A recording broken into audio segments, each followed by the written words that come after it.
The hesitation that he took on killing Big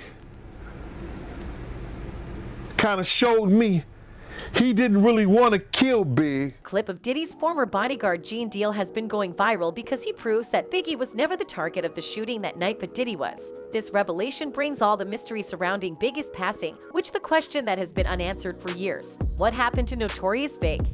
And took that job to probably kill Puff. And they end up killing Big for being a casualty of war.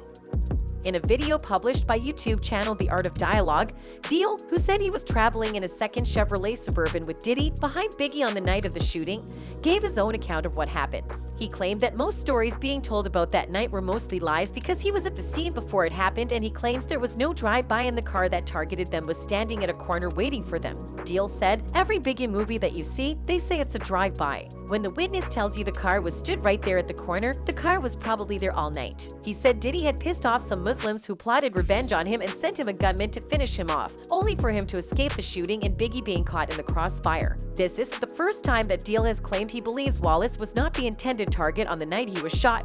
He said the same thing last year while speaking with Vlad TV. Deal said he received intel earlier that day that people were out to kill Combs, who at the time went by Puff Daddy. "I said to him, 'Puff, I got some intel. The guys are coming to kill us tonight at the museum party,'" Deal recalled. He also said the same thing back in 2018 according to an FBI investigation file obtained by The Sun, claiming that as much as people were believing stories being waved by the police, he knew for a fact that Biggie was never supposed to have passed that night. The document obtained by The Sun alleged that Deal said he had noticed an unknown black male wearing a blue suit, white shirt, blue tie, receding hairline with hair cropped close, approach where Coe's car had just arrived, and while Diddy and the others took pictures and mingled with the crowd, he intercepted the culprit as he approached Diddy's car. Deal then pulled his gun out of his waistband and showed it to the culprit as if telling him to back away. Once the culprit saw Deal's gun, he must have been startled and realized the bodyguard wasn't playing around and he meant business, because he walked away from Diddy's car heading eastbound on Fairfax Boulevard and got into a car that was parked on the corner exactly where Biggie was shot and, according to Deal, was most likely the car that committed the shooting. The documents then proceeds to say that after Deal intercepted the culprit, he then got into a car with Diddy and told the driver to run the next red light, which is a standard security procedure to ensure the passengers don't become sitting targets.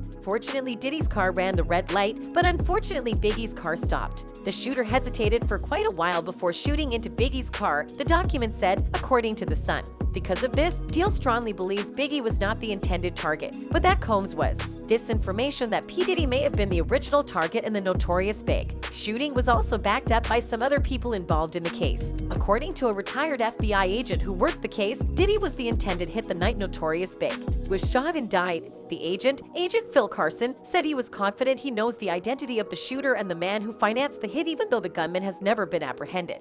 He also told the New York Post that corrupt Los Angeles detectives hushed up the probe and that Diddy was very freaked out when he learned the news. Allegedly, he claimed that there was a slew of people who were involved in the assassination and also in covering up the incident. He said it was the largest miscarriage of justice he had ever seen in his 20-year FBI career, and that he had evidence that LAPD officers were involved, but claims the LAPD and city attorneys in Los Angeles shut him down.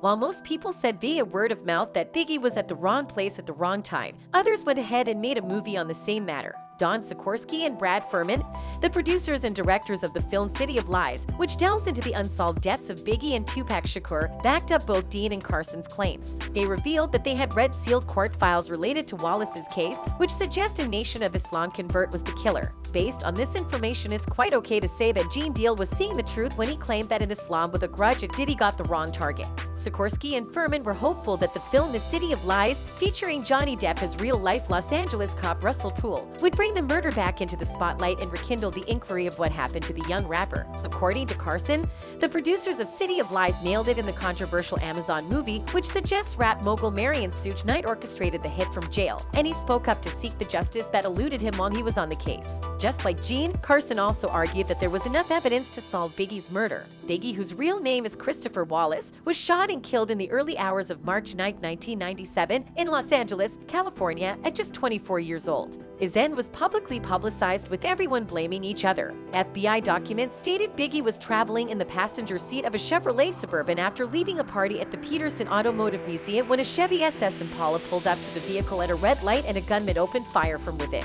Wallace died less than an hour later at a local hospital. His autopsy, which was released to the public in 2012, states that he was shot 4 times. The one person who has spent years trying to solve this case, which was his most notorious, is Detective Russell Poole of the Los Angeles Police Department. Despite having spent years and resources on the case, it's been 2 decades, but the case is still unsolved. He even partnered with Jack Jackson, a reporter anxious to maintain his career and reputation, and together the two formed a partnership together to uncover a developing web of institutional corruption and deceit. To date, the murder remains unsolved, but most people believe that Gene and the others were saying the truth. They pointed out that the shooter must have confused between Diddy and Biggie since both had similar dark green SUVs and both rappers were sitting in the front passenger seats. Another person who believes Biggie died before his time is another witness, James Lloyd, also known as Lil C's, who claimed that Gene Deal and Carson were saying the truth. He was a friend of Biggie's who often went on the road with him, and since he was at the scene, he told the FBI he'd also believed Puffy was the intended target because somebody could have easily taken out Biggie earlier if they wanted to. He added that everybody knew Biggie was in Los Angeles, and if someone wanted him killed, they easily could have done it any time they wanted to. During their entire stay in Los Angeles, Lloyd stated Biggie did not have any bodyguards or security with him, just his friends. In Diddy's witness statement to the FBI, he stated how he had received death threats while in New York before coming to Los Angeles in March 1997, but felt LAPD did not do enough to protect him and Biggie. He said that prior to going to Los Angeles that fateful day when Biggie was killed, Diddy had received death threats while in New York but figured LAPD would provide security at the after-awards party at the Peterson Automotive Museum because lots of rappers would be there, and also it was taking place right near Rodeo Drive, so he figured there would be LAPD everywhere. He then added he couldn't believe that no police officers were anywhere to be found around the museum after Biggie was shot. Diddy was horrified and broke-hearted.